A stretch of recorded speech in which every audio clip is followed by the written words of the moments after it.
Assalamu alaikum. I am Dr. Aisha.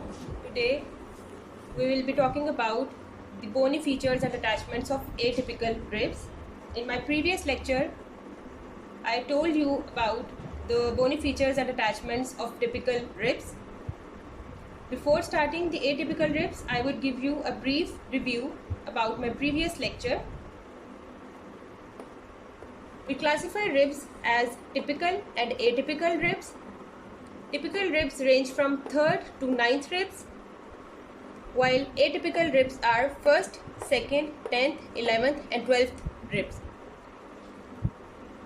These have some features different from the typical ribs. We'll discuss these features individually. The parts of a typical rib are: they have an anterior end which bears a concave facet for articulation with the costal cartilage. Posterior end of a typical rib is further divided into 3 parts: head, neck and tubercle. Head of the posterior end, it bears 2 articular facets for the body of vertebra and forms costovertebral joint. Tubercle of the posterior end, it articulates with transverse processes of thoracic vertebrae and forms the costotransverse joint. Then comes the shaft, which is twisted. Another main feature of a typical rib is costal groove. Lower part of an inner surface, it bears a costal groove. Posterior intercostal vessels and nerve pass through this groove. Now let's talk about the features of atypical ribs. The first atypical rib is the first rib. We'll talk about its identification points first of all, then we'll do the side determination and bony features of the first rib. Now let's discuss what are the identification points of the first rib. How do we know that this is first rib? The first point is it is the shortest, thickest, broadest and the most curved rib of all. You can compare it with a typical rib. This is a typical rib and this is first rib. You can notice the size difference between these two. First rib is shortest. Typical ribs are long and thin as compared to the first rib. In addition to this, the shaft of a typical rib is flattened from side to side, and it has an inner surface, outer surface and 2 borders, upper and lower. While in case of first rib, you can see the shaft is flattened from above downwards. So it has a superior surface, inferior surface, outer border and inner border. Another important feature is the shaft of a typical rib is twisted, while first rib, its shaft is not twisted. If we place the first rib on a horizontal plane, both its ends they lie on the same horizontal plane because the shaft is not twisted. Let me show you this. As you can see, I have placed a typical rib and the first rib on a horizontal plane just to make you clear that the shaft of a typical rib is twisted. If we place this on a horizontal plane, both ends they don't touch the horizontal surface, they don't lie in the same horizontal plane. While the first rib, if we place it on a horizontal surface, both ends they touch the horizontal surface, both ends lie on the same horizontal plane. The fourth identification point of the first rib is, if you see the inner or lower surface of the first rib, it is smooth, it does not bear any costal groove for the posterior intercostal vessels. While in case of a typical rib, I told you in my previous lecture, inner surface, lower part of inner surface has a prominent costal groove near its lower end. This is the costal groove of a typical rib. While in case of first rib, there is no costal groove. The inner surface is smooth. So these were the identification points of first rib. Now let's discuss the bony features and attachments of the first rib. First of all, the anterior end of the first rib, as you can see, it is large, thick, and it bears a concave facet for the first costal cartilage. Now coming to the posterior end, it has head, neck and a tubercle. Head of the first rib, it has one articular facet.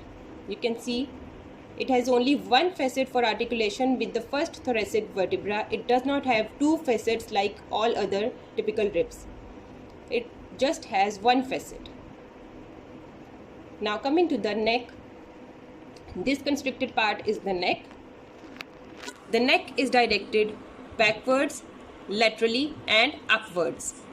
As you can see, backwards, laterally and upwards. Now coming to the tubercle of the first rib is large. It articulates with the transverse process of first thoracic vertebra to form costo-transverse joint. Now coming to the shaft, the first rib is flattened from above downwards. It has a superior surface, inferior surface, outer border and inner border. The superior surface of first rib, it bears two grooves. You will notice the grooves in this position. This is the first groove and this is the second groove. First groove and second groove. Superior surface has two grooves. These two grooves, oblique grooves, they are separated by a faint ridge, oblique ridge. Here is an oblique ridge which separates these two grooves. This oblique ridge, when reaches the inner border, it forms a tubercle. This darkened area is the tubercle, which we call as scalene tubercle. These are the two grooves. This is oblique ridge, this is scalene tubercle. Now the inner surface is smooth. It does not have costal groove. Then the borders of the ribs. Outer border is convex. It is thick behind and thin in front. It is thick in the posterior part and thin in the anterior part, outer border. The inner border is concave. That's all about the bony features of the first rib. Now we'll talk about the attachments and relations of the first rib. Attachments and relations of first rib are very important. They are very frequently asked in the viva.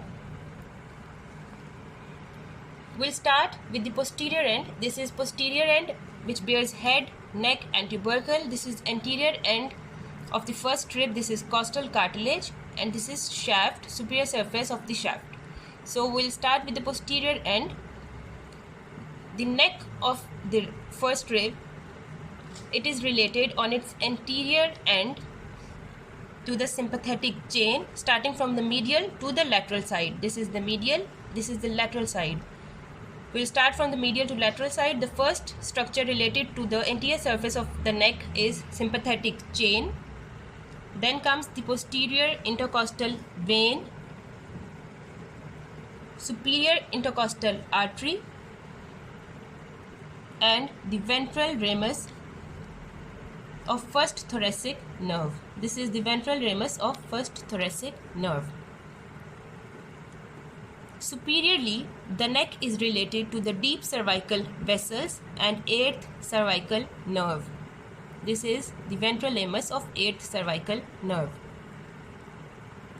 Now, talking about the anterior end, this one.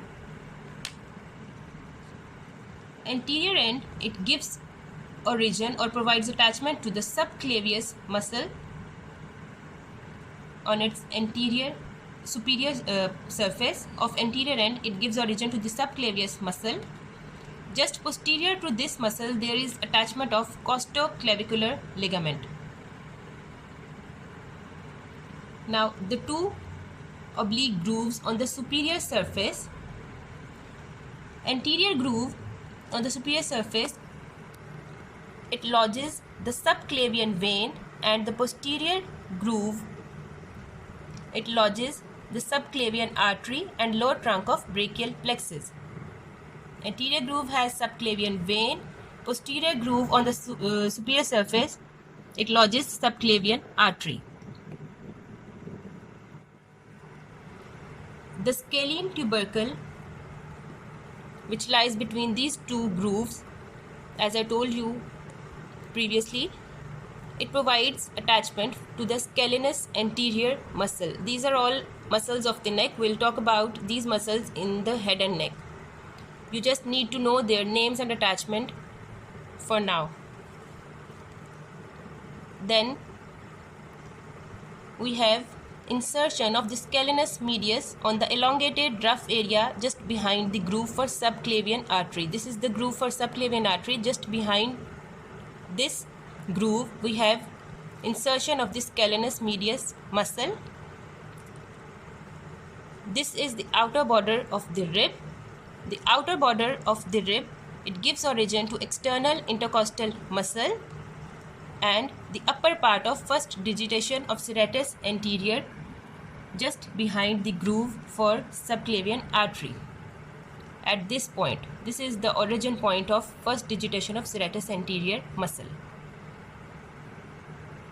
The tubercle, as I told you in the typical ribs, this tubercle provides attachment to the lateral costotransverse ligament, which is the ligament of costotransverse joint, and the inner border of the first rib, it provides attachment to suprapleural membrane.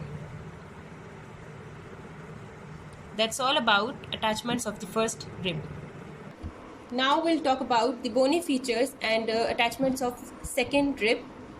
But before starting the bony features, I will tell you the identification points of the second rib. How would you recognize that this is second rib?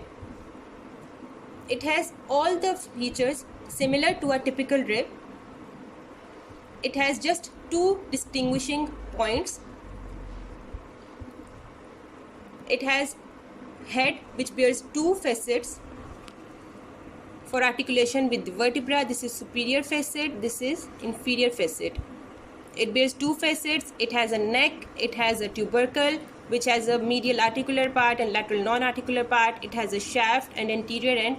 All these features are similar to a typical rib. What is the distinguishing feature of the second rib? On its outer surface, it has a rough tuberosity. This is the rough tuberosity on the outer surface of the second rib for the attachment of serratus anterior muscle. This tuberosity is not found in other typical ribs. And the second feature which makes it different from a typical rib is its shaft is not much twisted. Unlike the typical ribs, if we place this on a horizontal plane, as I told you in case of first rib, both its ends, they touch the same horizontal surface. They lie in the same horizontal plane, unlike the typical ribs. You can notice this is a typical rib. I have placed both these ribs on a horizontal surface. Both ends of the second rib, they lie on the same horizontal plane, but the posterior end of a typical rib, it is at a higher level than its anterior end. So now we came to know that this is the second rib, as it has a tuberosity on the outer surface and its shaft is not twisted. It lies on the same horizontal plane. Now let's discuss the bony features of a second rib. Its features are almost same that of a typical rib, its anterior end, it bears a concave facet for a costal cartilage. This end is broken. The concave facet is not much clear in this bone. The posterior end, it bears a head, neck and tubercle. The head also has two facets for articulation with the thoracic vertebrae like a typical rib. The neck is rounded. This is a tubercle which is large. It has a larger medial articular part and smaller non-articular part which articulates with or gives attachment to a costo-transverse ligament, lateral costo-transverse ligament. This is shaft of the second rib. It has an outer surface, inner surface, upper border and lower border. The outer surface, as you can see in this view, outer surface, it faces upwards. It faces more upwards than facing outwards, and the inner surface is more inwards and downwards. This is the inner surface which faces downwards. This is a costal groove which lies on the lower part of inner surface. Inner surface, as you can see, it is facing downwards. That's all about the features of a second rib. Now, the attachments of second rib. This rough tuberosity on the outer border, it provides origin to the 1.5 digitations of serratus anterior muscle, and the rough upper part here, rough upper part of the upper border, it receives insertion of scalenus posterior muscle. That's all about the second rib. Now, the identification point of a 10th rib. 10th rib has almost the same features as that of a typical rib. The only distinguishing point between a 10th rib and a typical rib is the head of the 10th rib. It has only one articular facet for articulation with the body of thoracic vertebra. The head does not have two facets, as in case of a typical rib. I told you the head bears two articular facets for articulation with the body of thoracic vertebra. 10th rib has only one articular facet on the head. Rest of the features are same as that of a typical rib. Now let's talk about the identification points and bony features of 11th and 12th rib. This is 11th rib, this is 12th rib. They are much shorter as compared to a typical rib. You can notice the size difference between these three ribs. These two are much shorter as compared to that. Let's talk about their bony features and differences. Anterior end is pointed. As you can see here, anterior end of 11th and 12th rib, they are pointed.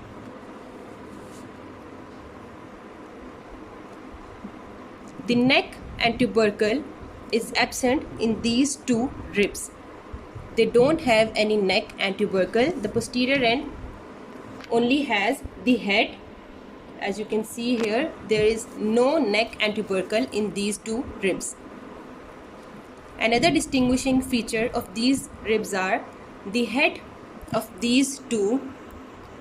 They only have one articular facet for articulation with the corresponding thoracic vertebra. The single articular facet on the head. In case of 11th rib, the costal groove and angle is less marked. You can see the angle is less marked, and costal groove is less marked as compared to a typical rib. But in case of 12th rib, the inner surface is smooth. It does not have any costal groove. Costal groove is absent in the 12th rib, and angle is less marked as compared to a typical rib. I repeat the bony features of 11th and 12th rib. Anterior end is pointed, posterior end is comprised of head only. It does not have any neck and tubercle. Head has only one articular facet for articulation with the thoracic vertebra. Inner surface is marked with a faint costal groove. Its angle is less marked, and in case of 12th rib there is no costal groove. Inner surface is smooth.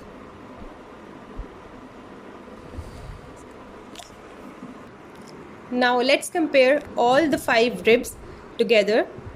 This is the first rib. First and second rib, their shafts are not twisted. As I told you previously, their shafts are not twisted. They lie on the same horizontal plane.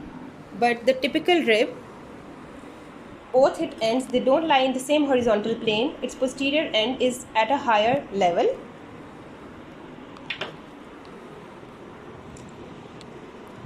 Now let's discuss their bony features. This is anterior end, this is posterior end. Posterior end has a head, neck and tubercle. Second rib also has the same parts: head, neck, tubercle, anterior end and shaft. Its additional point is the rough end tuberosity for serratus anterior muscle. This is a typical rib which has a head, neck, tubercle, shaft which is twisted and the anterior end. These are 11th and 12th ribs. They only have anterior end and a head. They don't have neck and tubercle. As you can see here, both these ribs, they don't have any neck and tubercle. They just have a head and an anterior end. Head bears a single articular facet for articulation with the transverse process of thoracic vertebra. That's all about the bony features and differences of typical and atypical ribs.